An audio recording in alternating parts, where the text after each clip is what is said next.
Hello, everyone, and welcome back. We shall now proceed with the third panel discussion session of the day, Malaysia's potential as the fintech hub for the ASEAN region. Moderating this session will be Mr. Norhizam Abdul Kadir, Vice President of Fintech and Islamic Digital Economy, MDEC. Over to you, Mr. Hizam. Thank you, and good afternoon, everyone. Welcome to Malaysia Tech Month. You are on Digital Investment Summit to discuss about a topic on fintech, on Malaysia's potential as the fintech hub for the ASEAN region. Can Malaysia do it? What are the challenges? And if we can't, what pivoting should Malaysia does? Yeah. So with us, we have three gentlemen. Let's introduce the most handsome one first, Tang, Country Manager Luno. I'll get him to give a bit of an introduction of himself later on.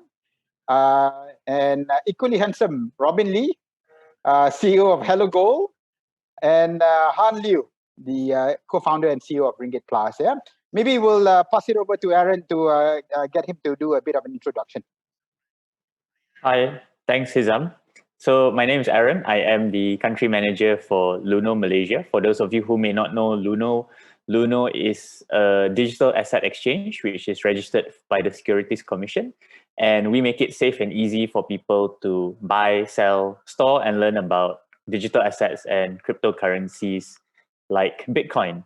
So I've been in the industry, or rather in the fintech/digital asset industry for close to 3 years now, and very excited, and thanks for having me on the panel. Thank you. Robin? Hi, I'm Robin. I'm one of the co-founders of HelloGold.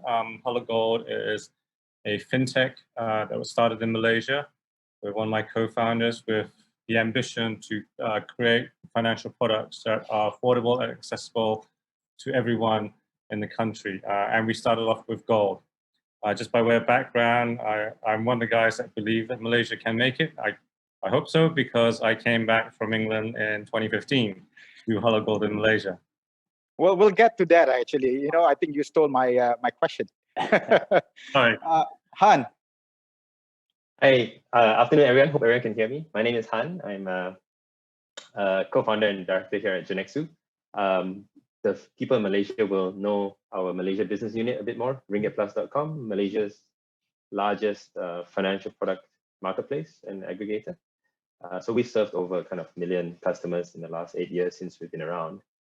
So we know our stuff when it comes to fintech and financial products, at least digitally and using technology to drive financial product adoption and education. So that's kind of our key focus. Looking forward to chatting about today. Thank you. Let's start the discussion. Maybe I'll do a bit of an introductions about Malaysia and the fintech landscape. If you were to look on paper, Malaysia has all the right components needed to be a fintech hub. 95% bank population, I think more than 90% smartphone penetration, and pretty wide internet penetrations as well. I think more than 85% right now. Malaysia has been placed in the top quartile of the Network Readiness Index 2020, the only non-high income economy that makes it to the top quartile, with high usage of ICT, solid technology skills being among the country's strengths. Yeah. And I think there was a report published last week as well, State of Global Islamic Economy report, that further strengthened and positioned Malaysia as the global leader in Islamic finance. We have a unique value proposition, not just only to fintech players, but tech players as well. Low cost, I wouldn't want to call it low cost, cost-effective environment, business environment. Friendly fintech ecosystems, government has various programs, SC has Affinity, Bank Negara has FTech, MDEC came up with programs like Fintech Booster, DFTZ, or industry-driven initiatives. I mean, Fintech Associations of Malaysia has been established. And I want to give a shout out to the Unicroach folks, to name a few, some of these initiatives that have been put together to strengthen that ecosystem. Maybe I'll start with Aaron, pertaining to Malaysia being a fintech hub. Yeah. First, congratulations for being the largest digital asset exchange in Malaysia, 90% market share. Yeah. As a company that was incorporated in Singapore, what was the pull factor for Luno to set up operations in Malaysia? Thanks, Isam. There are actually a couple of pull factors. So I'm just going to mention a few. Now, the first one is obviously Malaysia's, I guess you can call it digital inclination of the young people in Malaysia. So we can see very clearly that people within Malaysia, we're online all the time, we're on social media all the time. We are a digital population, especially the younger generation. So that was definitely one of the pull factors. Secondly, something that you mentioned, we have a very, I guess you can call it a very well-educated workforce, especially the people, most of the people are bilingual. So most of the people can at least speak 2 languages, if not 3 languages or 4 languages. So that's definitely a huge advantage for a business. And I think thirdly was due to the fact that there was actually huge interest in digital assets and cryptocurrency. So we are a digital asset cryptocurrency player, and then we just discovered that in Malaysia, the demand for such assets is so huge. So, Luno being one of the earlier players in this region, we just decided that Malaysia was going to be one of our big operations. So we decided to make that investment and set up here. Interesting. That is valid reasons actually of wanting to set up operation. I want to understand a bit more from personal decisions as well. Robin, you are deemed as a guru in the fintech space. Illustrious career experience, including in the UK. You were in the regulator before. Of all countries, you have chosen to establish HelloGold in Malaysia. Besides family and food, definitely, what was the deciding factor? And why do you believe that Malaysia is the best market for HelloGold to be set up? I think it's a function of what you're trying to do. I mean, for us in HelloGold, we wanted to create a platform for the underserved and the unbanked in the emerging markets. So there's no point doing this out of London, out of New York. It doesn't work, right? So it had to be in the emerging market. And in the emerging market, ASEAN is a huge region with huge potential. And as a region, it's more than 1 billion people. So you don't have to go to China or India to do that. You can just do that out of ASEAN. And it has quite a wide range of economic wealth from relatively affluent at one end of the spectrum, like Singapore, to the relatively less affluent in Indochina. So ASEAN was then chosen. And then within ASEAN, we wanted a country that was kind of Goldilocks, right? Not too big, not too small. If you go to Singapore, as an example, and I'll name names here, and hopefully I won't get in trouble. You go to Singapore, there's a 5 million population. If you're doing a mass market product, what does it prove? And if you look at the demographics, it's predominantly Chinese. So, it doesn't prove that it's going to work elsewhere. If you go to Indonesia at the other end of the spectrum, it's just so big. So for us, it then boils down to either Thailand or Malaysia. Malaysia is 30, Thailand has 60. And within that space, we then looked at the regulatory framework. And I may have a bias here, but I think the regulatory framework in Malaysia is pretty advanced for an emerging market. So there was kind of the rule of law, etc. is kind of Anglo-Saxon based. And English is widely spoken.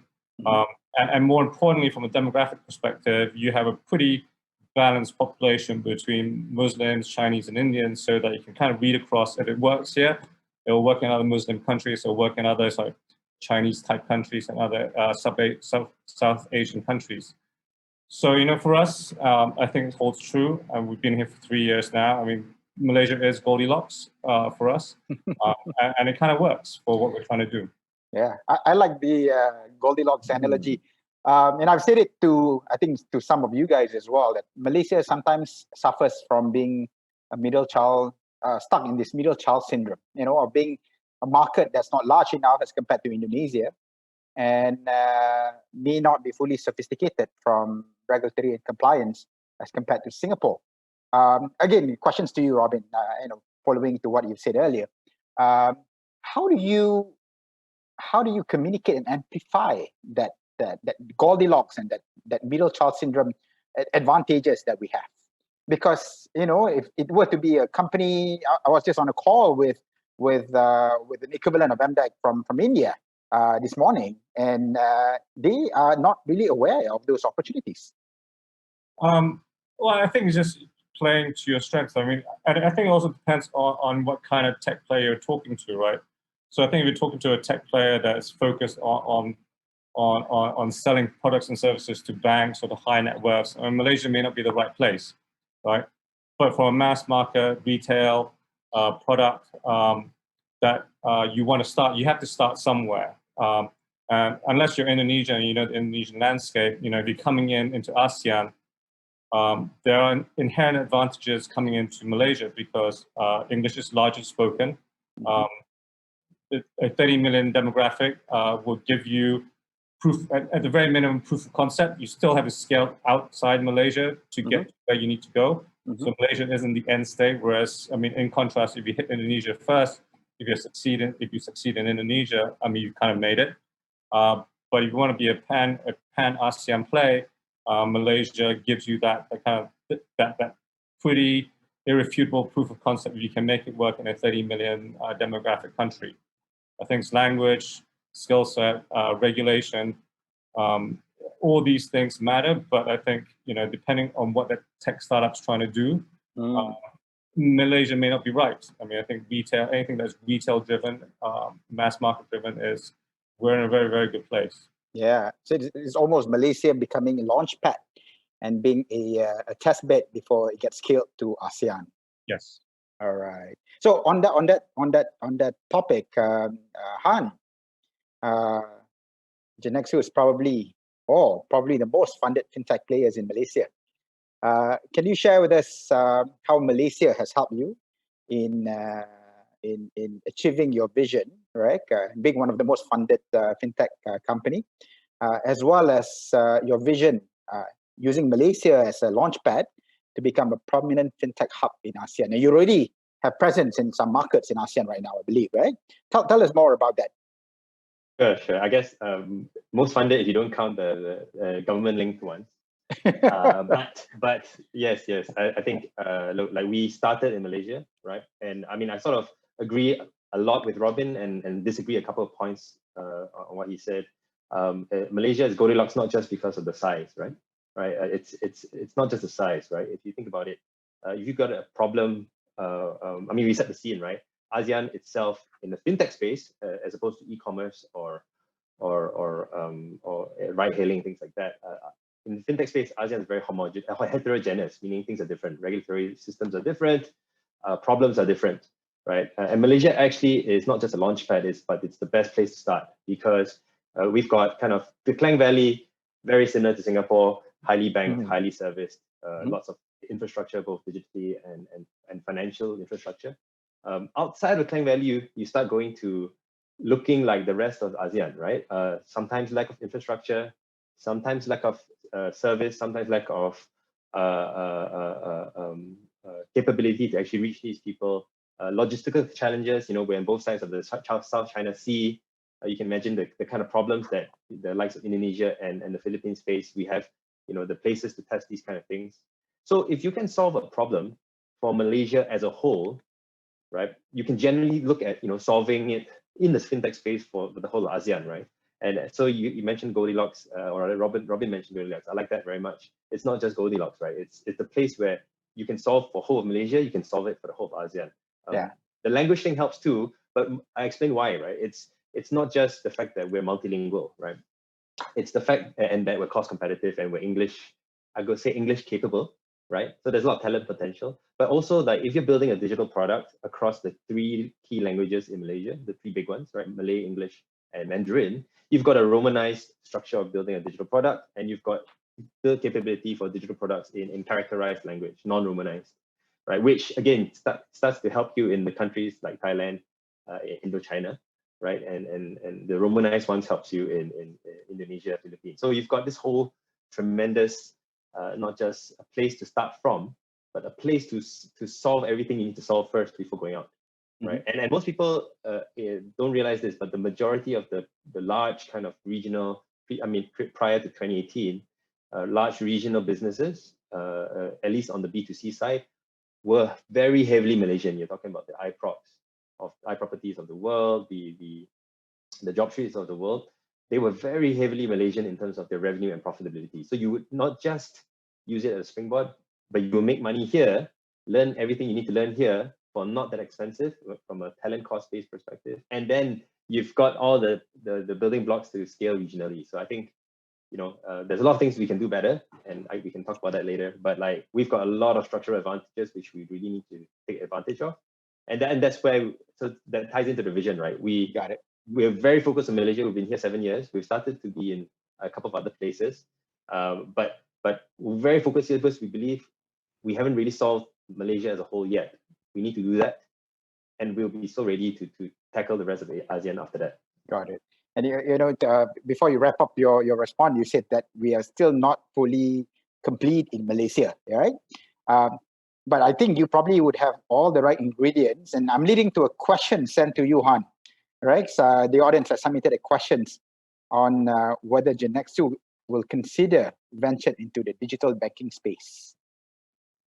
It's a good question. Very, very good question. So digital banking is big, I guess now. It's a big story the last, I want to say, 12 to 18 months. Hong Kong's got the licenses out. Singapore is about to get their licenses out. Malaysia's announced it, unfortunately, about 11 months ago. And COVID related, we haven't actually got a policy document yet, but I'm told it's coming. It's imminent. Usually the policy documents follow exposure documents quite quickly. I mean, we are a key, what's the word to use? We are a key player in the ecosystem around digital banking, right? Because you think about who else in Malaysia has digitally transacted with customers with the scale that we have? Not many. So here's an example, like the main banks, CIMBs of the world, very big banks, millions of customers, but mostly acquired not digitally, right? Mostly acquired in the branch, in the call center, etc. And then on the other hand of the digital banking player space, you've got the Grabs, the Lazadas of the world who may or may not want to get a license. They've also got millions of customers, but under what context, right? Context for buying laptops, buying clothes, buying shoes, not really financial services. So we are in a unique space where we are probably the only party in Malaysia who's transacted more than 1 million people for the context of financial services entirely digitally, right? And we intend to support this ecosystem in whatever way that we see fit. So, for example, if a aspiring digital bank says, "Hey, I listened to what you said, Han. Like, you are really the only player who has transacted customers for consumer financial products with that kind of scale in Malaysia. Can you work with me?" Yeah, for sure, because that's exactly what we do. That's our core business. We work with banks and insurance companies to drive customer engagement and acquisition. So that's kind of how we will look to play. Great. We welcome questions from members of the audience. Please submit them in. We've been receiving a bunch of questions right now. I'm going to switch the discussions a bit more on how to overcome challenges. Yeah, and as you guys set up operations in Malaysia, and be candid about it. Setting operations in Malaysia, ease of doing business in Malaysia is pretty easy, right? Malaysia is ranked one of the countries in top 10 when it comes to ease of doing business. But I'm sure that there are certain challenges, and I want you guys to share these challenges, especially those people who are watching right now who are considering of setting up operations in Malaysia. Yeah, and how did you overcome that? Maybe start with. You're talking about fintech, and you can't run away from the regulators, yeah. And I'm sure that our friends in Bank Negara and SE are watching right now. Maybe Aaron, I think the business that you're in, and be candid about it, okay? Business that you're in, and something that 3 years ago in SE you probably have not really. But they probably didn't fully understand your business. Yeah, I think in the span of, and I'm amazed at the speed of how they've come up with regulations and how they are working with the digital asset exchange players in coming up with the regulations right now. Right? What was the experience actually? What would be your suggestions in terms of regulations? Right.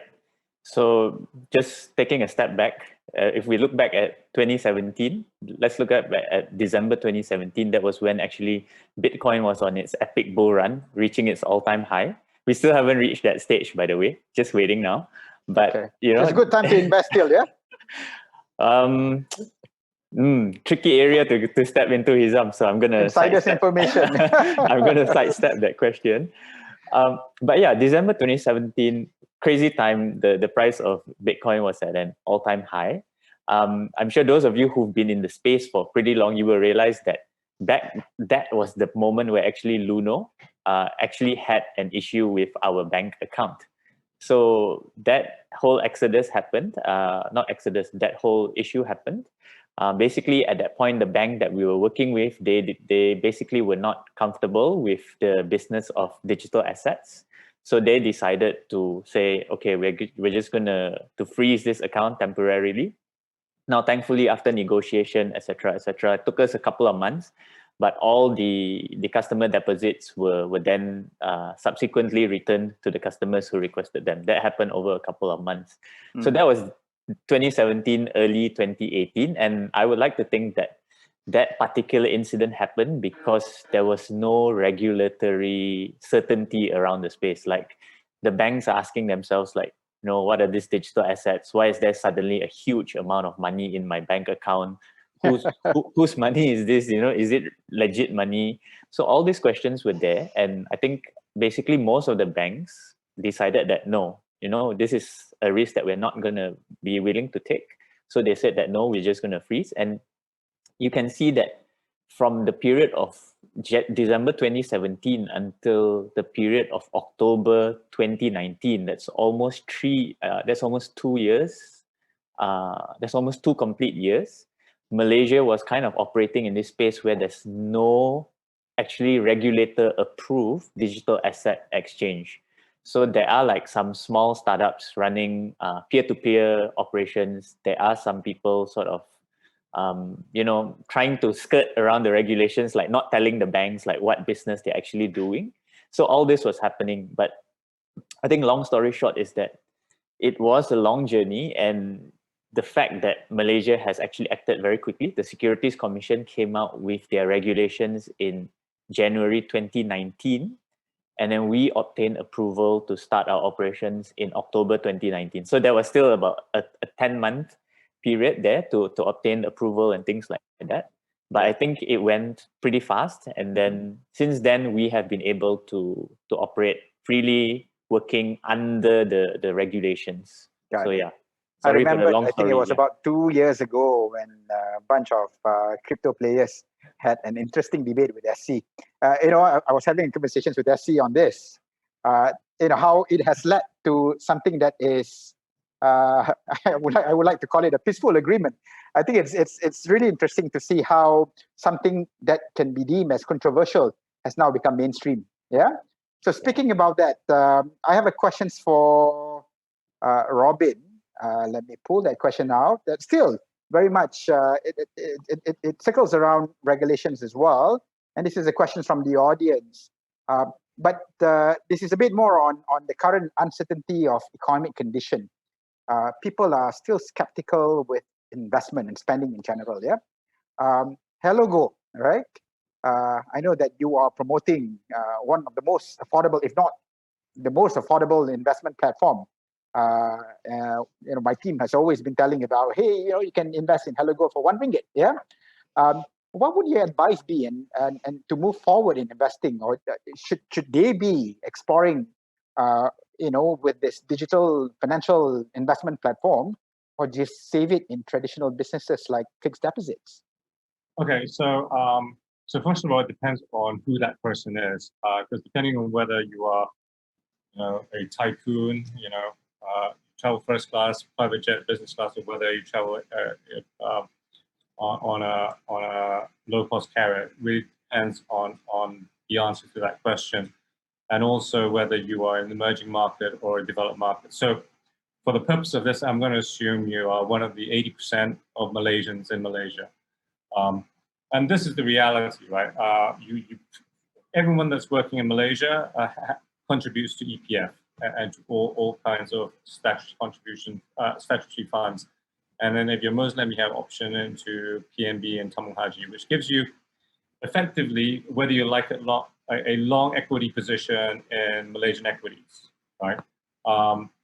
Now, what's really interesting is that if you look at Malaysian equities, and particularly the KLCI, if you were to invest in the KLCI over a 5 to 25-year horizon, or if you put money in FD, as an example, first of all, the FD doesn't generate more than 3% per annum. And if you look at Malaysian, the KLCI returns over those periods, actually, they don't do that well, surprisingly enough. And gold actually outperforms the KLCI over the 5 to 25-year horizon, even when you reinvest the dividends into the index. So, I think you can still invest in other products. I think as Malaysians, unless you're financially sophisticated, or you have a private banker that can advise you, and you have access to international equities, so you can buy Amazon and Google, you are challenged. And actually, for me, I actually wrote an article about this, I'm going to say at the beginning of the year. People should, put aside money into two things. I think they should put aside money into gold, and gold specifically because it's a hedge against inflation, also a hedge against Malaysian ringgit. Because as we all know, as Malaysians, the Malaysian ringgit can be affected by currency devaluation from time to time. And now with this analysis I've done, it actually outperforms the index, the equity index. And I would put money into Ether or Bitcoin. That would be my thing, because I think that is uncorrelated with mainstream assets. Plus, it has the huge potential of generating extreme wealth. It's extremely volatile, but as we've seen in the last literally month at best, it can just shoot up. And I think now is the time for people to start saving. And actually, academic research has shown that when people go into a crisis like the one we're in, they don't, as many have assumed, stop saving. They kind of said, I wish I'd saved all that money instead of buy the extra nasi lemak. And they actually start to save now. So the challenge is to figure out, what do you save, right? Do you save in cash? I mean, you can. There's nothing wrong with it. It's just that it loses value over time because of inflation. I think you're already saving in EPF, ASB, Tamu Haji. The question is, and these are all long Malaysian, you kind of need to diversify away from Malaysian risk, and these are the two options. Well, Tabung Haji and EPF, and we're kind of lucky actually for a country to have systems that's rather structured in looking into financial sustainability. I've had conversations with these organizations, and they are having difficulties as well, especially in attracting the younger generations, the millennials. As far you all will probably know that 28% of Malaysians right now are freelancers. This whole entire gig economy landscape has evolved the way people save. Yeah, I had conversations as well with Wahid Invest. I remembered the country director was asking me of a location in Terengganu, a place called Chukai.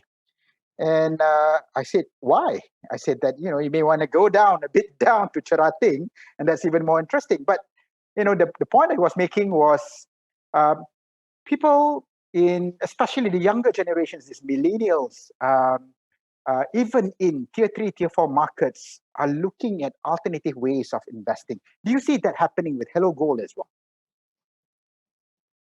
Yeah, I mean, definitely. I mean, 40% of our population, 40% of the HelloGold population is below the age of 30, and another 40% below the age of 40.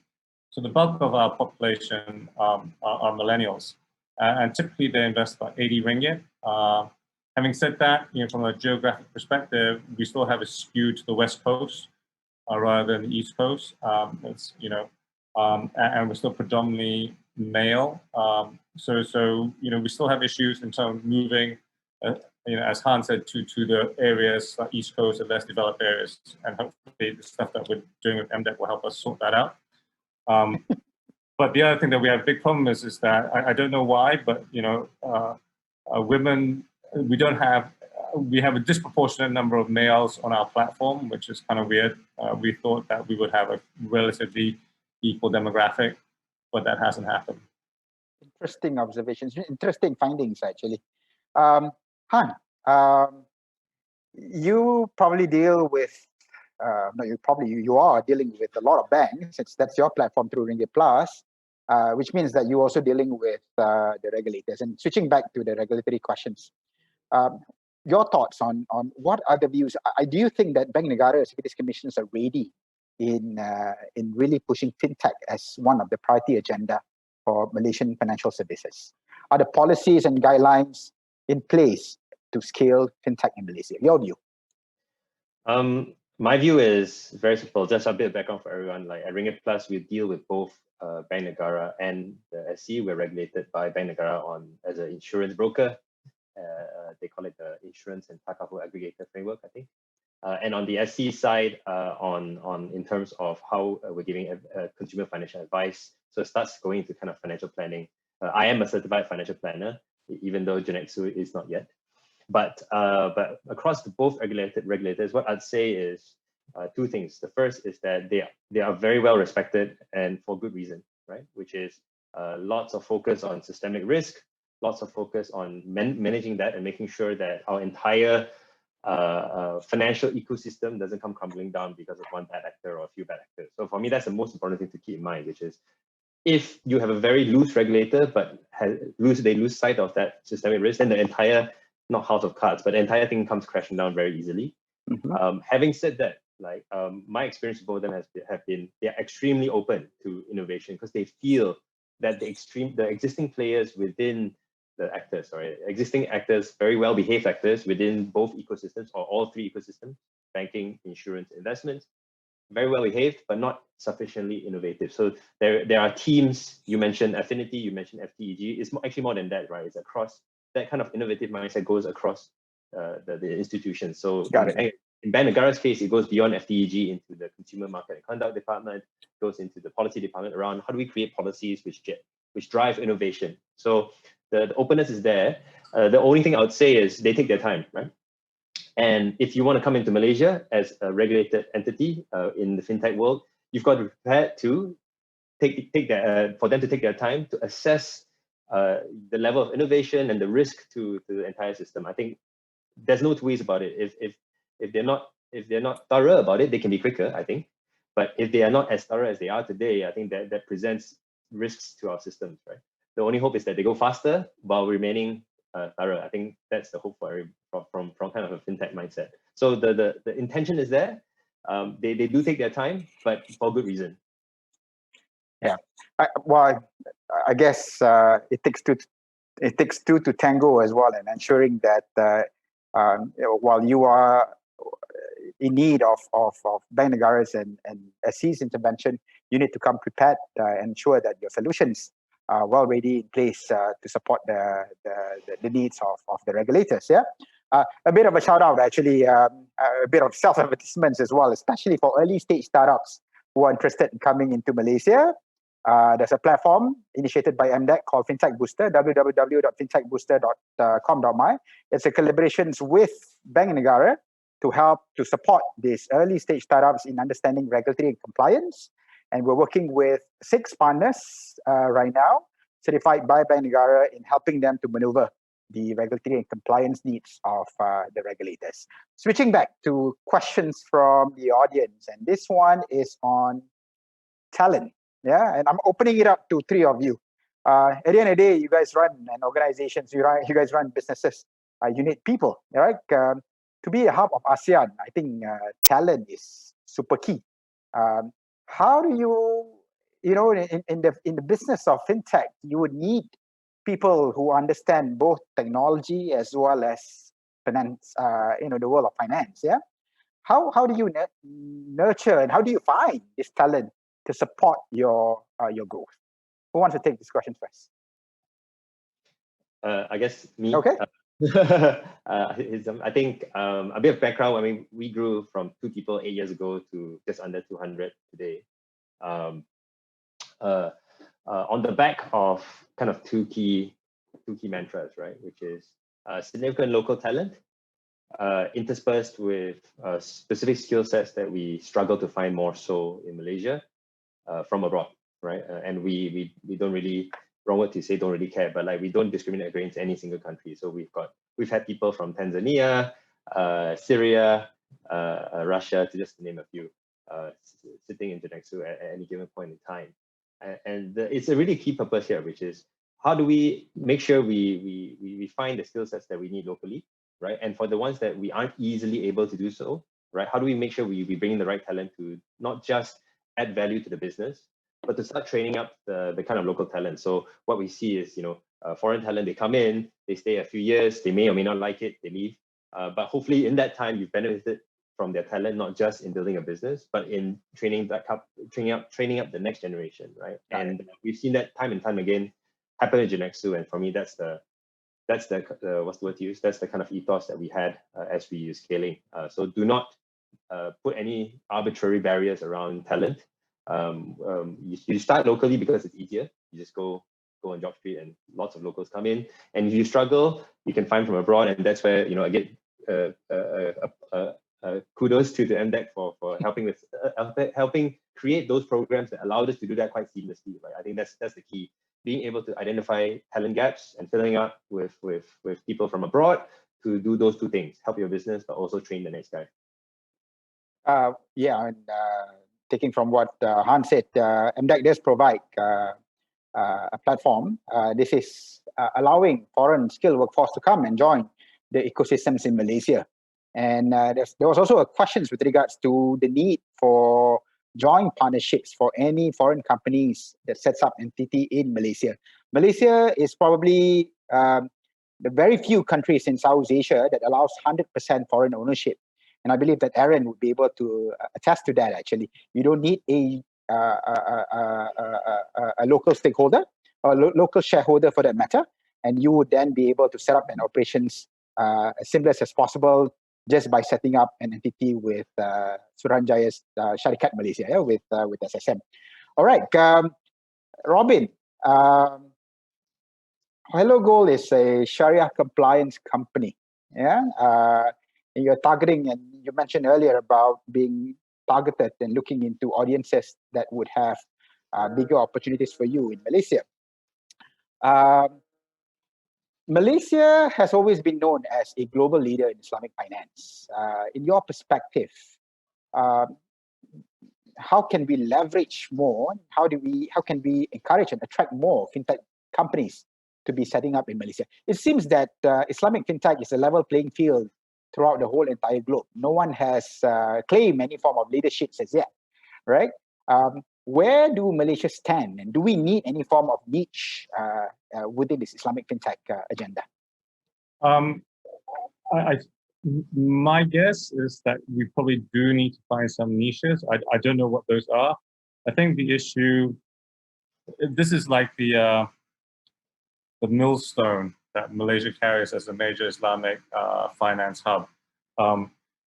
I think because everyone sees us as a major Islamic finance hub, there is potentially the risk that we assume that we will become the Islamic fintech will be naturally successful because of that.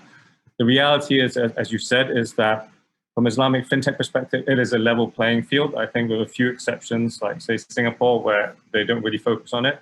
A lot of the major centers are focused on it, and then you have the GCC countries. I think my hope is that regulators, agencies actually ignore the fact that we are a major Islamic finance center, assume that we're starting from zero, and they want to become an Islamic fintech hub. And then they really push as hard as everyone else is doing right now, because I think there is, I see a lot of noise about us being a major Islamic center, and therefore we're a natural, we will have a natural critical mass. The reality is this, is that apart from a few areas, I mean, fintech is requires a very different skill set from mainstream finance. You need to be a lot more nimble. You need to have a solution base, and whilst regulation, all these things are important, you need to be able to move fast. And traditional bankers, because of the structures that are placed around them, typically don't move that fast. So actually, we do need to build it from scratch. I don't really see that happening. much because I think we say, wow, we have so much Islamic finance coming out from here relative to the rest of the world. So I do get concerned about that. But we do have the potential, but we kind of need to start with, let's assume that we're not, and then we use whatever we have as an extra benefit that we didn't think we would have. Got it.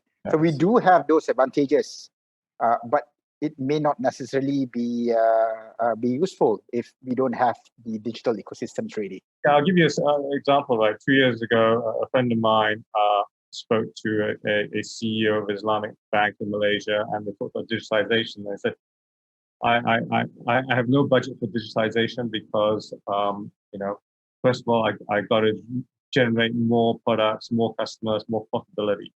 So the mainstream players have a very different agenda from tech players. And the beauty about tech players is that we all start with 0 customers and 0 revenue. So we have to grow fast.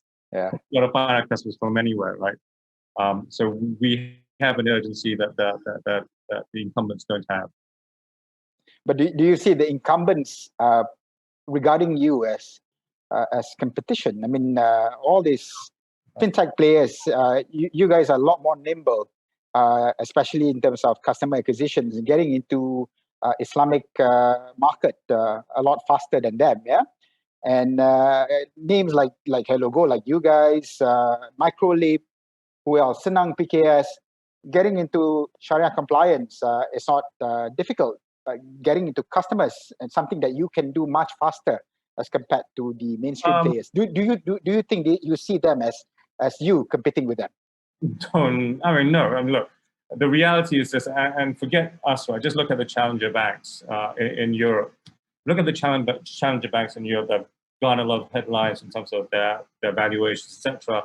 You actually break down their numbers, and you actually break down how many customers they have, the amount of money that these guys generate, and they are nothing. If you look at peer-to-peer lending in America compared to mainstream conventional lending, again, it's nothing. It's growing, and it's growing fast, but in terms of absolute size, it's still a small percentage. So I don't think anyone sees us as competition. What they may see us, I think rightly so, is we're like an accelerant for potential partners like banks to accelerate their path to full digitalization. I don't think they see us as competition, and we don't, for sure. Let's all be merry. Let's all work together. All right. A lighter side of questions, actually. Maybe Aaron here. Someone's asking. We'll start with Aaron. This person who submitted his questions want to understand your experiences and how did you get the idea to get involved or to start into this fintech business. What was the journey like for you in realizing the market potential?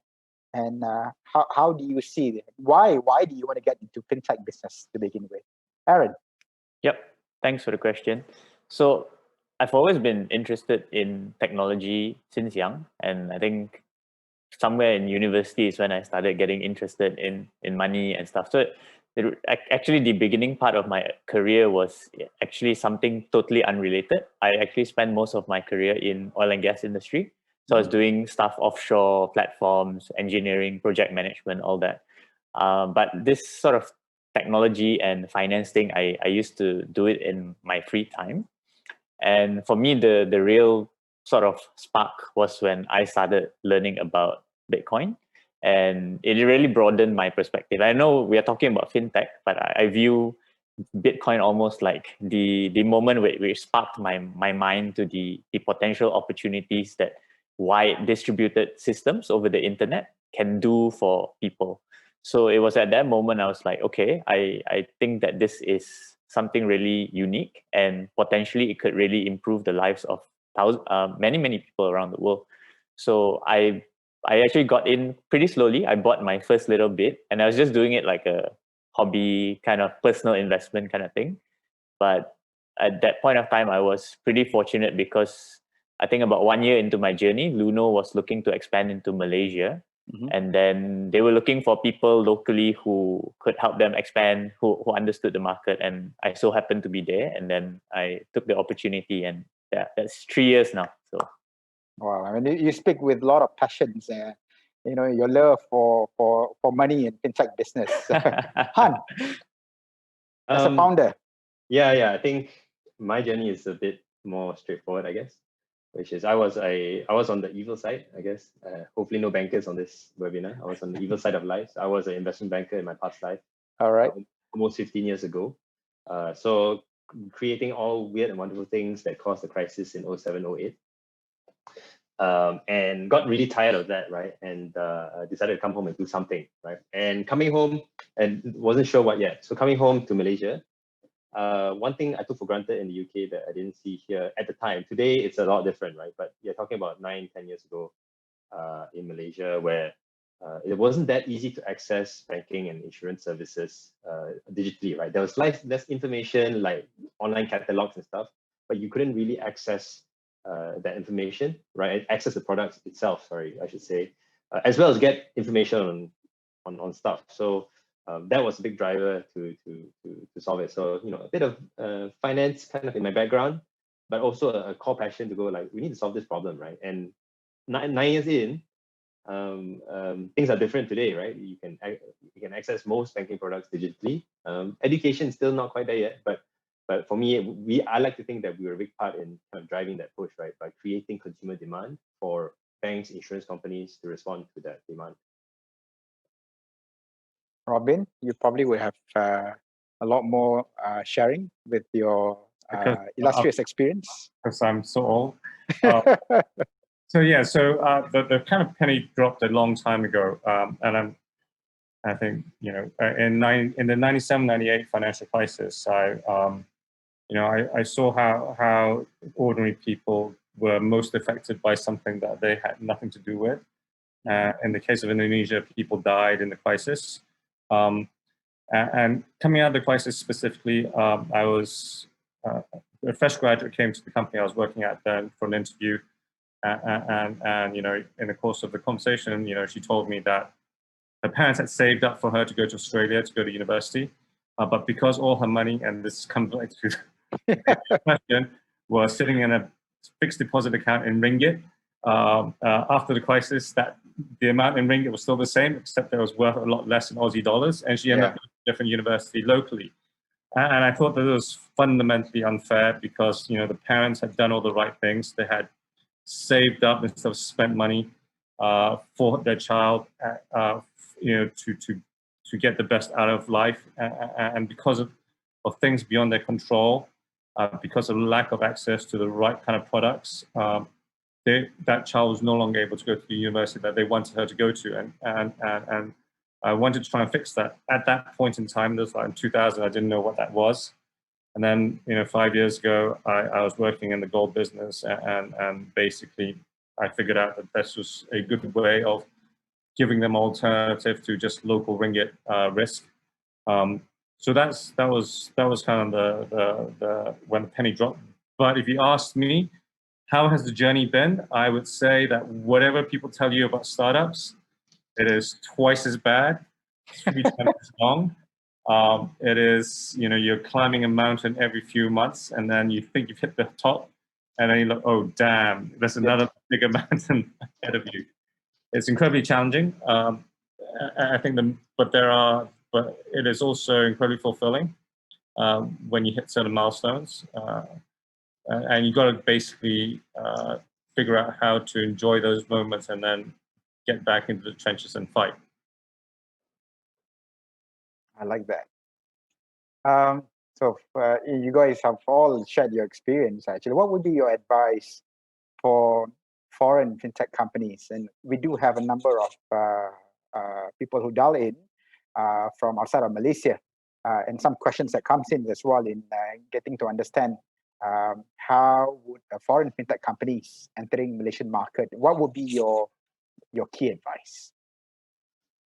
Okay, let me go, because you know we've tried going into other emerging markets, and this is why Malaysia actually is in many ways one of the best places. If you're an emerging market player, if you're interested in coming into either ASEAN or just emerging markets. Actually, the setting up of a business in Malaysia, not just from a regulatory standpoint, is pretty straightforward. As long as it may feel, in terms of discussing with regulators in Malaysia, and it feels incredibly long, it is far longer with regulators in other markets. And even worse, you may get different opinions depending on which part of the regulator, which business unit of the regulators you're talking to. So actually in Malaysia, there's a lot more regulatory certainty. And then from your JV question earlier, right? It is true. Within Malaysia, you can probably come in by yourself and you'll be fine. In other markets we go into, because there's so much uncertainty in terms of landscape, regulation, etc., you kind of need to go in with a local partner to help you navigate that so that you get the right answers to the questions that you're asking, so you make as few mistakes as possible. I think in Malaysia, you can afford not to have that local partner, which is pretty rare in the emerging markets. Yeah. And then cost of doing business as well. Someone was making comparison. There is this Big Mac indicator. But I always say that one nasi lemak in Malaysia, pricing-wise, is probably equivalent to 6 nasi lemak somewhere down south, without mentioning the name of the country.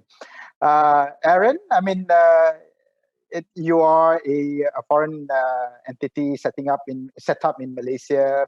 What was your experience like, and what would be your advice? Yeah. So it was easier for me because I'm Malaysian. The directors, when we set up Luno Malaysia, we're all Malaysian, so we understand the landscape very well. What I would say, if you are outside of Malaysia and you are considering looking in, is to not overlook Malaysia for some of our more illustrious neighbors who have better PR. Because, for example, some countries may have a reputation for being a hub for this or a hub for that, and they may do a much better job than us of promoting ourselves. So I don't want people to mistakenly think that we are behind in any ways. For example, Malaysia was actually the number 3 country in ASEAN to come up with their digital asset regulations. So it was Thailand, Indonesia first. Thailand, Philippines first before us, but we were number 3. So that's still pretty early. The other thing is, we were the first for equity crowdfunding and peer-to-peer. Oh, really? I didn't know that. Yeah. Nice. The other thing I would say is don't give up easily, because we might not. Maybe it's part of the PR problem. We might not have everything in one single place, like it's super easy, accessible to read and understand. You may need to do a bit of hustling, to speak to more than 3-4 people to sort of find your way around the landscape. But I think if you do that, if you put the effort, you will find that the environment of doing business in Malaysia can actually be very rewarding. All right, come to MDEC and I'll reroute that to the right people. Hann, yes. 2 questions there, right? The first is about joint ventures and how to start in Malaysia, and then second is about learning, right? So the joint venture stuff, I guess I have a slightly different view to Robin. You don't need it, right? But you don't need it for a regulatory reason, right? You might need it for a business reason, to come in and have a joint venture partner in Malaysia, right? All the same things apply in Malaysia, which is knowledge of the local market, not when it comes to regulation, yes, but knowledge of the local market when it comes to accessibility of products, acceptability of products, how you interact with local people, stuff that you might need, if not at least a joint venture partner, but very senior people on the ground, people like Aaron, making the key man on the ground, that kind of thing. But I would certainly consider a joint venture partnership for not just a regulatory reason, which might be the case outside of Malaysia, right? So that's what I'll say for that, which is, fortunately, you don't have to do it just because of regulation, because that's just red tape that you don't need as a foreign player coming in. And then in terms of kind of lessons, kind of similar trends to Robin and Aaron, right? Which is frequently the people who can last the longest win. So we've been doing this for 9 years, ups and downs all the time. We could have given up at any point, but one of the reasons why we're successful is that, or to a degree successful, is that we've held out, right? Or rather, we've not given up at the earliest opportunity. We've ridden the ups and downs, and have that grit, because quite frequently, through sheer force of just being around after a long period of time, the stuff starts falling into place, right? Your asset base, your consumer base starts getting large enough to matter. Your product starts getting developed enough to really make a difference versus those kind of 3-month MVPs. So that's what I'll say, like wait it out or stick it out is the word, sorry, actually. Got it. Thank you. Thank you. I just want to add that governments, MDEC in particular, very heavily promoting digital economy and attracting foreign direct investment. There are various incentives, corporate tax exemption, facilitations of foreign knowledge workers to come into Malaysia that helps to fuel the growth of the company and scale a lot faster in the country. I've got one last question, actually. These are questions from the members of the audience. It's pretty interesting, and I want to bring it up with regards to, we've been talking about growth and scaling a lot, and this question is on your opinion on Ant Financial suspended listing. Maybe the smaller fintech companies would give them some, some scary messages. They want to grow to be big. They have this vision to take their companies globally. What will be a message to fintech companies that plans to go as big as Ant Financial? Even a company as big as that have challenges right now. Would you advise otherwise? Anyone who wants to take this question? Yeah, Han. I can take. I mean, Robin. Yeah, I can take this one. Which is one of the things I always tell, and when I mentor, prospective, fintech founders looking to come up is, if your business is growing and growth dependent on regulatory arbitrage, you don't have a business. You might have a little project which can grow really quickly, really suddenly, right? But if at the core principles of it, the only reason why you're growing so fast is because versus the incumbents, like you're doing things which not by the rules, but the principles of regulation are not following the rules essentially, right? Are not following the principles of why regulation exists. You won't have a business for much longer because those principles will start coming back to bite you in the butt. So in the end scenario, I think they were going in saying I'm a tech company, so I shouldn't have these rules around my lending book versus what the banks had in China. Similarly, if you have a business today that says, "Hey, look, the banks," and not because we are quicker, you can work quicker. That's not the same thing.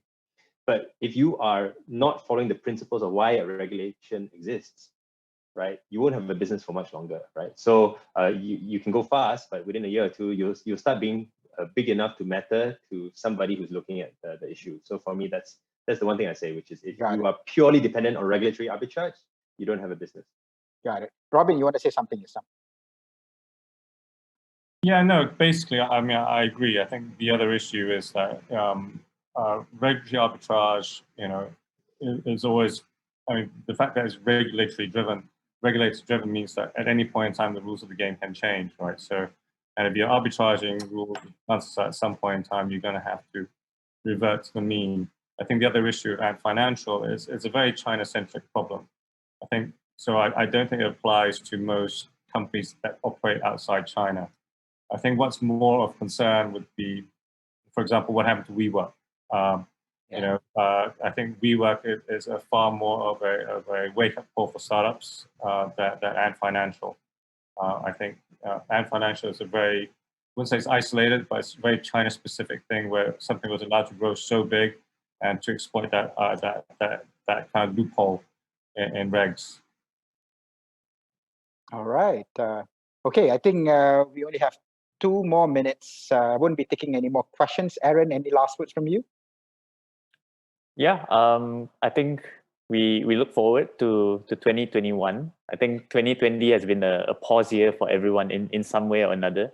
So hopefully, some say that it has accelerated digital economy. Some say that people actually don't have any more money to spend. Whatever it is, I think 2021 is going to be an exciting year. So looking forward to that. All right. Robin? No, just stay safe and stay healthy and stay in 2021. All right, Han? No, yeah, just a couple of messages, I guess. The first is to look forward to not just fintech development here in Malaysia, but what that means for the region, right? Like we've got a lot of exciting things coming out in the pipeline for Malaysia, right? We've got the 2 key things which should unlock Malaysia, right? Penjana Capital, ask Hizam all about that. as well as making sure that our talent pipeline remains strong. Right, we have good talent potential. We just need to execute that potential. So Got it. I'm looking forward to seeing Malaysia, further, ramp up in terms of its profile, at least in the fintech space. All right. Thank you, gentlemen. It has been a great 1 hour speaking with all of you. And thank you, Malaysia Techman. Bye-bye. See you around. Thank you, Mr. Hizam, and all the panelists. And I hope, ladies and gentlemen, this session can be beneficial to all here. So we will now be moving forward to our next session, and it will begin shortly. Click Join Session.